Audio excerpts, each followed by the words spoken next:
next speaker is Michael O'Shea from Ireland, and I had the pleasure of spending a few days with him last fall. He walks the talk. He really does. This is a great guy with a lot of great information. Michael, please take it away. Thank you, Tom. Welcome, everybody. What we're going to talk about today is you, and you're going to see a lot of yourself in what we're going to talk about. Okay, the Stuttering Volcano, it's called. And if I can just bring down this and share it up, get rid of this. I'm sorry, look at this now. Has anybody any idea how you get rid of the black bar that's covering the share screen at the top?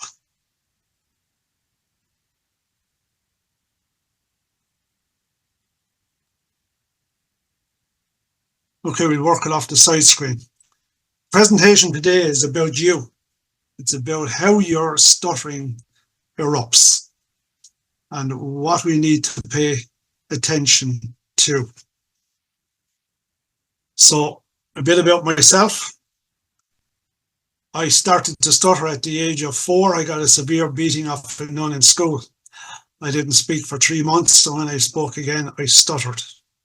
That was compounded 3 years later by a severe beating off a principal of the school. I was in his class because my teacher was out for 3 days, and he asked me a question one day and I couldn't open my mouth, and he lost his temper, and he went to hit me across the hand with a stick with a brass ferrule on the end of it, and I pulled my hand back and he lost his temper even more. The next time he hit me, he drew blood from my hand. I got over a week off school because my hand swelled up.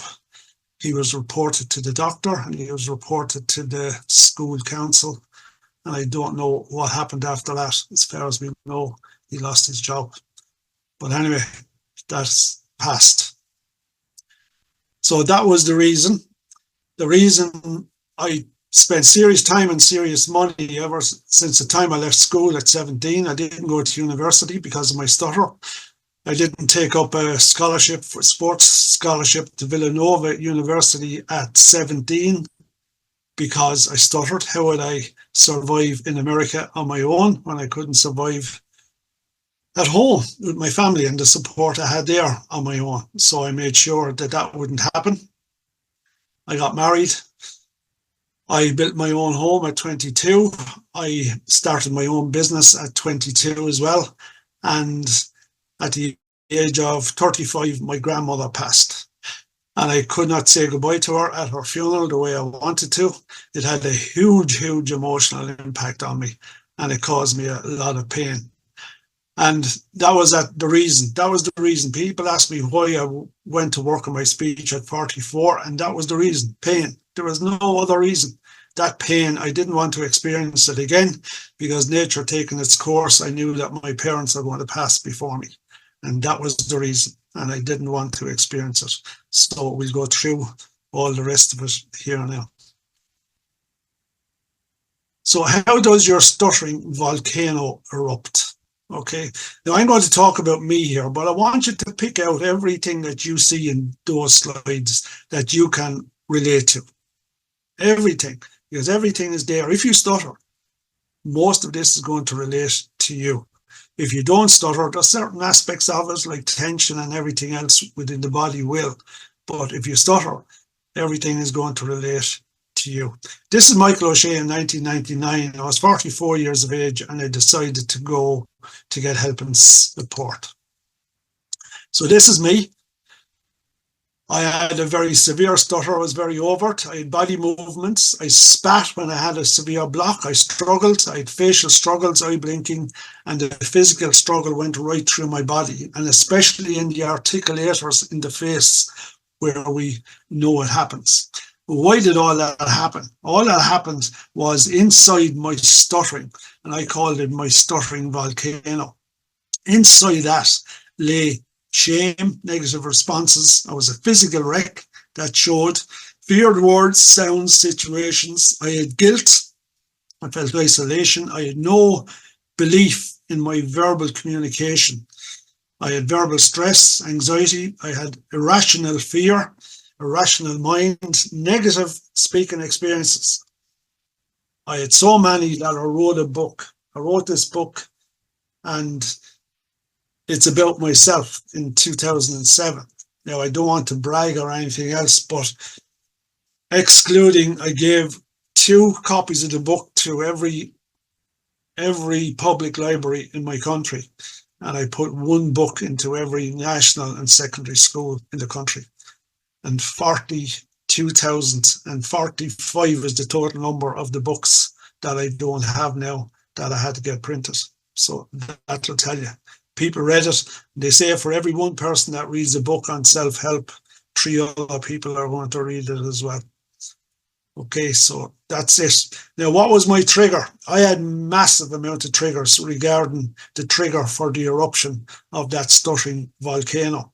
But when I took it all apart after about 3 years working on my speech, I stripped it down to its core. And I stripped it down, and I was ruthless with it to find that sensitivity of it and the fear of rejection because of it were the main drivers between the whole thing. If I didn't look after the core, I wasn't going to deal with everything that was in the volcano. So the triggers were a big thing. So we'll just move it on to the next slide where Michael O'Shea is now. And just put your own name on this. Put your own name on where you were and where are you now. This is me right now. There is no stuttering eruption. You can't see the articulator struggle. I'm not holding back. I'm not using tricks. I'm not here to show off to you what a powerful speaker I am. That's how I feel. I don't mind saying that because I need to tell myself that every day. There is no fuel within the volcano to erupt. So there's no melting pot. There's no verbal fear. There's no verbal sensitivity. And above all, I don't feel rejection. Now, this is a very important point. My fear levels, my rejection levels were on 2 levels. People thought I had a fear of rejection of myself. No, it wasn't. If it was Con, if it was Jamie, if it was Mary, and I was sitting with you in your local restaurant or cafeteria, and a friend of yours came in and they started talking, we'll say it was to Mary, and they asked me where I was from, that would be a big trigger. So when I blocked and I blocked and I blocked, my fear of rejection there was they would reject Mary for hanging around like somebody who couldn't even say his name. So can you see where that comes from? Can you relate to that yourself? The verbal sensitivity was that I wanted to speak, but I was afraid if I did speak, I would stutter. So it wasn't the fear of speaking. When I took it apart, it was the fear of stuttering while I spoke. Because when I was on my own, I did not stutter. I knew I could speak. And a lot of people, overt and covert, and that's a very important point as well. During my journey out of stuttering, I spent about 9 months as somebody who was covert. I was using tricks, avoiding words, sounds, situations. I was doing all of that. And I knew I was in the wrong place. I knew it. And it's something else that I need to transition through being covert. So I wouldn't allow myself to have the physical blocks. I would avoid and everything. That was going back into my old mindset and mentality. And that had mumblings in that stuttering volcano. Okay. So how does my stuttering volcano erupt? How does your stuttering volcano erupt? Physiological reactions as well as physical verbal reactions of stammering need to be addressed. So the whole stuttering system needs to be addressed. You go into a speech therapist and you're in a clinic and your mother is outside and the speech therapist brings you in and they have a metronome and you're saying, "How now, brown cow? How now, brown cow? The little cow jumped over the moon." All of that stuff. And this is in my memory as a child. And they bring in my mother after about half an hour, and they show the fantastic progress that Michael has made in half an hour. And the first maybe 3 or 4 times my wife or my mother was over the moon. But I wasn't out on the street when I was back to normal because I had no metronome, and my mother had it copped after about a month. But we went to speech therapy. I was doing it for about 2 years, and we went up to Dublin. Now, we had to get on a train in the morning, and we had to travel 3 hours. The train journey to Dublin in the morning was 3 hours. And it didn't matter if it was raining, we went. And when we arrived, we were met not by the speech therapist, but by 3 coats. At this time, I was 10 years of age. And they brought me in on my own, and they gave me up on the wall were big pieces of wood. You were given shapes, circles and triangles and you name it. And you were asked to put all of these into their correct slots. The 3 of them were there with their charts, and all of them were writing. And sometimes one of them would ask me a question. And of course I would struggle. I mean, to say they were strangers to me, I never met them before. And this went on for about half an hour, and they had a break. I went out to my mother, and they called in my mother and myself again. And they said to my mother, we've carried out a quick survey on your son and everything else, and we can honestly tell you, Mrs. O'Shea, that there's nothing mentally wrong with your son. Now, my mother was a very quiet-spoken woman. It was the first time I ever saw her losing her temper. That time, and I never saw it after. And she lambasted him. She told him, how can you say that and give him a test for that when he's always in the top 2 of his class in school? And she said it, and I could hear her, and she meant it. And if they had answered her back, she would have gone through them. And she said, how can that be that he can speak on his own and he doesn't stutter? But yet, ye have tested him today to see was there anything mentally wrong with him. From that point, both of my parents lost all confidence in speech therapy, even though the health service provided us with speech therapy. And I came home after doing several sessions with different people, and I told my mother, I was 14, and I said, Ma'am, I'm not doing that anymore. She sat down on the chair and she said, do you know what? She said, I am glad, and I couldn't wait for you to make your own mind up on that, because she said, as soon as you decided that wasn't working, that was the time to stop. So that's what happened. We need to understand our own personal head game of stuttering. Stuttering is all about what's between our ears. Negative thought processes generate negative feelings, which generate negative physical reactions, which generate the fuel supply for the eternal flame of your stuttering volcano to consistently erupt. Now read that, take it in, and does that affect you? Because deep inside your brain lives verbal fear. We have programmed ourselves to react to verbal fear. We've programmed ourselves to react to shame. We have a dictionary of feared words, sounds, situations, physical and mental emotion, vulnerabilities. How vulnerable did your stuttering make you, or is making you right now?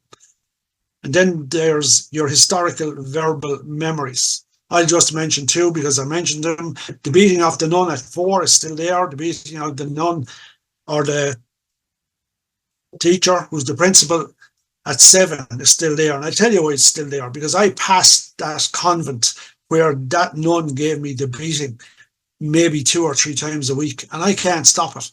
And when I was 24, I had to go and find out what it was. Why can I not do that? And the teacher, he bought a site on a council estate on a corner, and he built a bungalow. He was the only one that built a house on that council estate. And years later, I done a lot of work on that council estate. It was the same thing every time I passed that house, because I knew where he lived. I thought of him. And when, at the age of 24, I could afford it. I went and I got professional advice of why that was happening.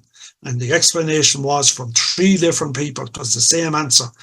Anything that affects a child at that age, it's called childhood trauma. It never leaves you. It never leaves you. It's how the mind is programmed. It never leaves you. And I can honestly say that that moment, every time I pass there, it's a fleeting thought. It doesn't affect me now, but it's a fleeting thought that I can't stop, including the negative mental reactions, negative physical experiences. All that we mentally attach to stuttering. So how much of your life outside of stuttering do you attach to stuttering? What we're talking about here is, how does it affect you in work? How does it affect your social? How does it affect relationships? How does it affect your studying for university, college, etc., etc.?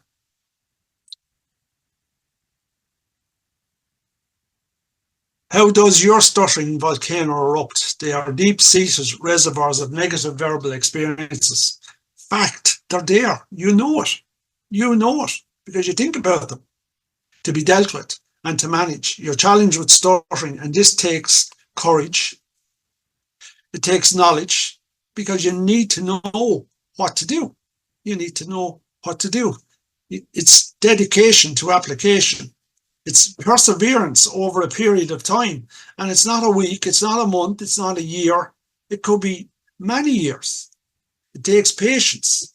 And most importantly, it takes support.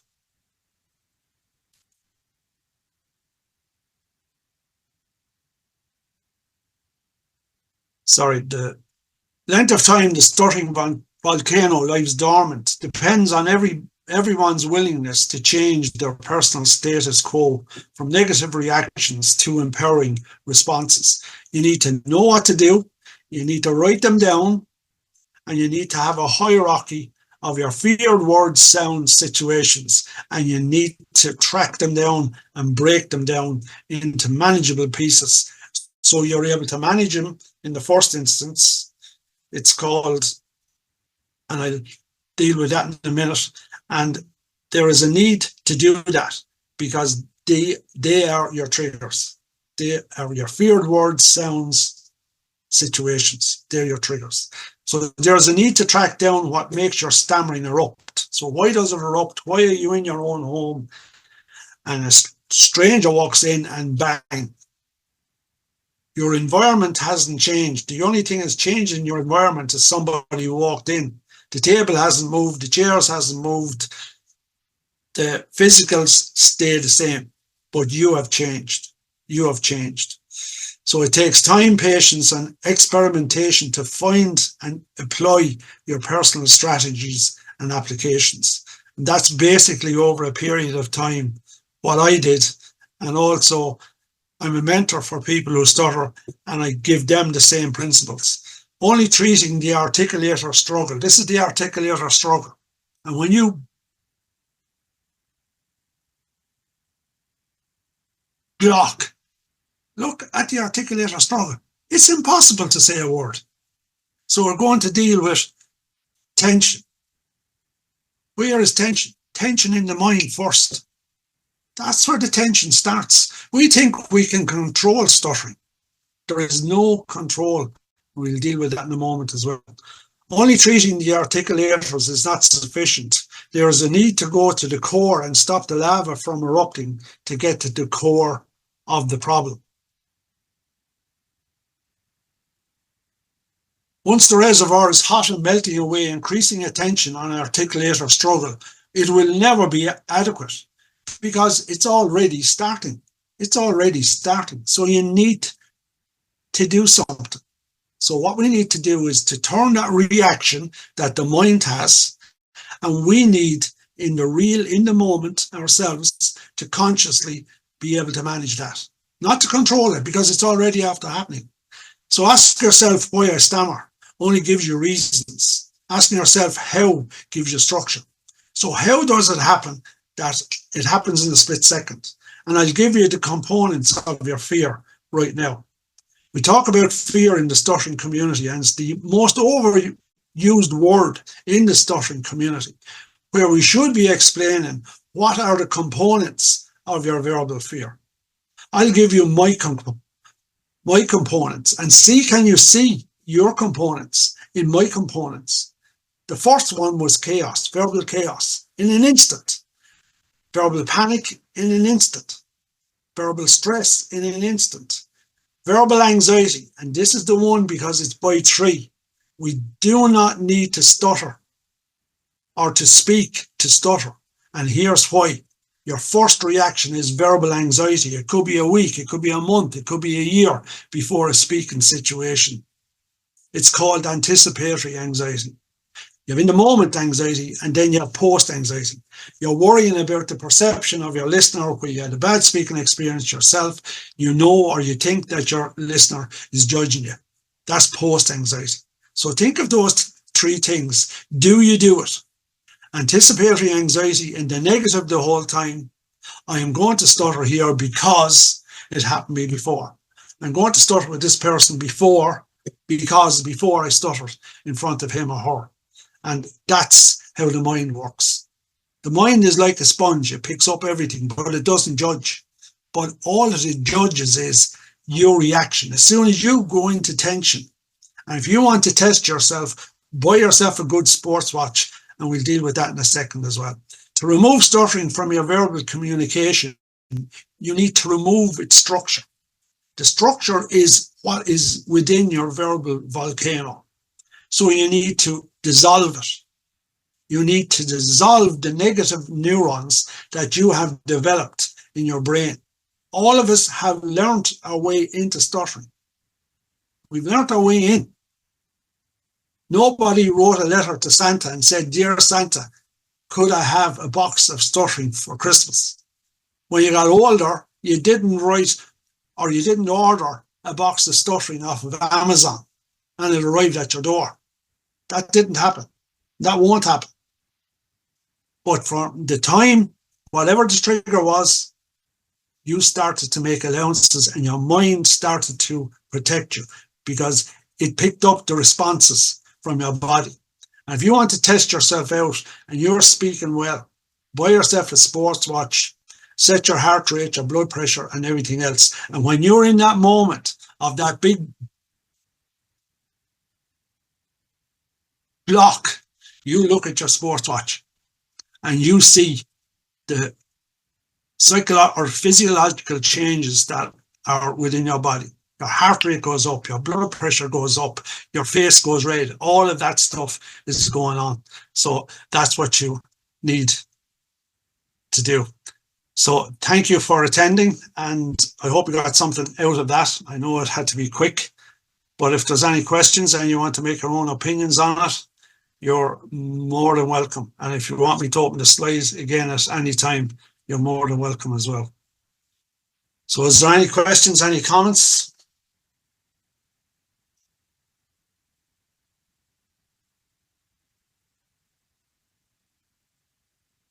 Can you see yourself in it?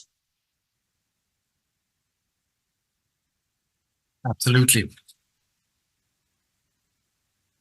Lots of information to take away from that, Michael, for everyone. Yeah, well, I mean to say, like, that's what's going on. I mean to say, like, it doesn't matter what level it is. It doesn't matter. It's going on, and we need to be aware of it. And if we're not aware of it, and if we don't know what to do with it, how to manage it, it's going to happen. Because there's 3 stages in your journey out of stuttering. Whatever knowledge that you've learned from your educators or your speech and language therapists or personal coach, whatever it is, you go through a period where you become competent with those skills, but those skills need to be applied. Competence over a period of time, it turns into confidence. You become confident. And then when people ask me where I am, I'm in maintenance. I'm a person of verbal difference. I stutter. I'm not fixed or I'm not cured. But there's a lot I needed to manage. There's a lot of knowledge I needed to apply. And the next one was lying around, thinking about it, reading books, listening to podcasts was never going to do it. You need to get off your backside, get yourself out there and prove it. The proof is what changes everything. And that's the way it works. And it's a cycle. And the more you do it, and the more you do it, you're collecting the verbal evidence that you're on the right track. And once the verbal evidence is collected, all those negative neurons that you've developed in your brain, it's called the stuttering brain. And this is the brain of a child who's newly born. Or it could be somebody with a small head. This is a child with a small head. There's a little point on that brain that is called your stuttering mind. And that's where all that memory is collected. So you're dealing with that. And you develop millions of neurons, negative neurons, over your lifetime as a stutterer. But the more you replace that with positive neurons, you're dissolving the negative ones. Millions of them dissolve. Every time you have a good, confident speaking experience, you're dissolving neurons, replacing them with positive ones. And the more you replace, refurbish, eventually you get to a stage. And I would say that I'm at 98% now. There's still about 2% to go. But that's the difference between, do I want to be verbally genuine or do I want to be verbally perfect? The verbally perfect is the 100%. For me, the verbally genuine is 98. I'm not really interested in 100. So I don't think anyone could be 100% perfect all the time. You need only to listen to people. I mean, to say we're not programmed. Whoever our creator was didn't create us to be perfect at anything. And if you want to know this and understand that and about it, read autobiographies of great inventors, great sports people, male or female. Human nature doesn't allow us to be perfect. Usain Bolt was the fastest human being on earth. Could never maintain it. Why? He has the knowledge, he has the skills, he knows what to do. Nature doesn't allow us. We're all going to get old. Our hair is going to fall out. We're going to get stiff. We're going to get arthritis. And as a surgeon taught me one time, he said, Michael, as soon as you hit 40, your body is preparing you to die back. And I think he was right. I see the head go down on everybody. That's what he said.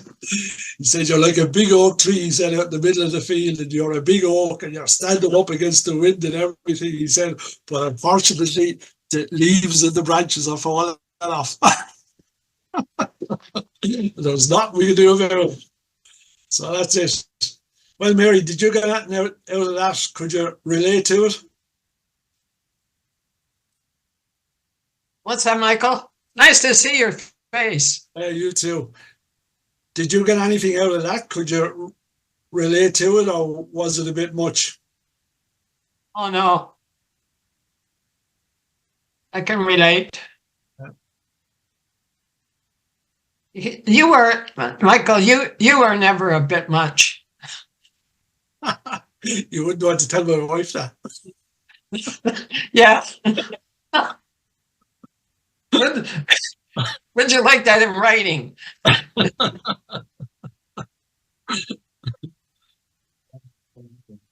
Yeah, but there's a process there for everybody, and everybody is different. And what's wrong with stuttering over the years, and I've seen it, and I've worked with over 3,000 people at this stage who stutter. Some of them are very severe, some of them are mild, some of them are so-and-so, but it affects their life. I mean, to say, why do they go to speech therapy? Why do they do this? Why do they do mindfulness? Why? Because it gives them a concern. With stuttering, it causes them a certain amount of pain of embarrassment, all of that stuff, that they're not worthy, low self-esteem and all that stuff. And that's why the quacks will take the money off of those people, because they're desperate. They're desperate. That's why. And I can honestly say that we have Con Hurley on our team, and Con is an educator, but like we've seen it because we've spoken to the educators, and the educator, I would have been blessed if I had an educator who didn't want silence in their classroom. The worst thing that the person who stutters, the worst thing that can happen to them is that they're left in silence as a child because they feel uncomfortable and they feel isolated. And that's the first time, as a person of verbal difference, that's the first time they'll feel different. And all that you have to do is ask them when they're adults, when did you notice that you were different? Just plant that word in their brain because they never heard it before, because nobody ever asked them the question, when did you feel different? And they'll all go back to school. It could be 40, it could be 50. There was a woman asked her one time and she was 83. She was working on her speech at 83 because the only thing she wanted in life, she had a sister living in America and she had another sister living in Canada, and all that she wanted was every Easter to be able to make a phone call without stuttering, and every Christmas. That's all the lady wanted at 83 years of age. Isn't that sad? Isn't that sad? Yeah. That's the yeah. I kind of wish they would take the word fluent out of our vocabulary because nobody's fluent. Yeah, exactly. Nobody is 100% fluent, whether they stutter or not. And yet, so many times we have this word in great big letters. Oh, I want to be fluent. Yeah. Well, as I said, Mary, during the presentation, that's what I realized. I know now that when I'm out there in the real world, I don't think of stuttering. And I don't want to show off because I worked damn hard at it. I can say it. I've proved it. I've done the heavy lifting. You've done the heavy lifting where you are. Con is an educator. He's done the heavy lifting in life to bring him to where he is. Jamie's the same. Everybody else on this screen, you've all done the heavy lifting to bring you to where you are now. But we got help and support along the way from our parents, our educators, universities, jobs, work, and life's experiences. But you've done the heavy lifting. Nobody walked around the corner to any of us, and I know that Con is not a person of verbal difference, but nobody walked around the corner to any of us and said, hey, I heard you're working on your speech. Would you be able to say your name? I think I can help you. That's not going to happen, ever. So at the end of the day, it's our ball. We need to play with it and not ignore it. If you want to do something about it, there's people I've met and they're perfectly happy with their life, and I would never ever argue with that point because it's their life. So that's it. Is there anybody else in the room who's there who has a comment or anything? No? They're all having lunch, Mary. That's what's wrong.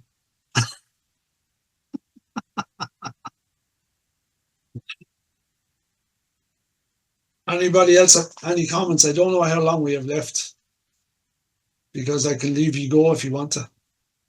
2 minutes we have left. Hey, Michael and Mary, this is Lucy. Lucy, how are you? Okay, I'm good. I don't have my camera on because I'm cooking and I'm a mess. I look a fright. But anyway, Michael, I wrote in the comment, you're just A+. Your presentation today, you have just described the nature of stuttering to a T. It's what I went through. I'm still working through the process myself, but yeah, you just got it. I just read this the other day. Stuttering is a fear reaction. And I mean, that's a simple explanation. And for some people, it takes a lot of work to undo that. But you've just you are just, thank you so much for all you do for the stuttering community. You are so appreciated. Well, thank you very much. I appreciate the compliment. I was told a number of years ago that I couldn't take a compliment, so I learned fairly quickly. Good. And I heard my old friend Mary there. Hi, Mary, and whoever else is there. Hi, I'm not turning my camera on, but Tom and Trisha and the whole crew, Marvin, what a wonderful job they've all done. So it's a big responsibility. It's a big responsibility. There is. Yeah. Well, there's a few things here to say just to finish it off. There's two kinds of verbal sufferings within a child and an adult and an experienced adult like me. There's two kinds of verbal sufferings. The two of them are the mind and the body. So which one for you, a personal verbal difference, even now at this moment, which one suffers most? Is it your mind or your body? That's one thing that will get you answers. And stuttering life is all about creating. We create choices, we create chances, we create changes. And your life is evolved through the same principle. But your journey through stuttering is evolved through the same principle. We need to be creative in our journey out of it because we were creative in our journey into it. We created ways to avoid, we created ways to hold back, we created what to do, what to say, situations to avoid. And we have three massive assets that are 3 times higher than normal speakers. And the skill is, number one, the skill of awareness. 3 times higher, because by are we aware? 3 times higher observation and 3 times higher visualization. The problem with the visualization is we used it in the negative. We visualized ourselves having problems with speaking situations. And when we flip that, when we flip the 3 of them to work to our advantage, it's massive. I remember I was in America one time and I met a man, he was a trainer of the Navy SEALs. And I was talking to him at the bar and he listened to my Irish accent, and I told him about the stuttering community and I told him about the skills. And he said, you know what? He said, we sent people on a 6-month course to learn exactly what you're talking about. Aware, observation, and visualization. And I said, how would that be used? In the battleground, he said, you need to know what's going on around you. They're vital. If you get a 6-month stint of looking after the president, which could happen, or somebody important who's visiting America, and you're in the crowd, your awareness has to be like that. Observation, observe the crowd, your visualization. What are you going to do if something kicks off? So if they do it and they need to go to college to do it, just how lucky are we if we apply it in the right way? So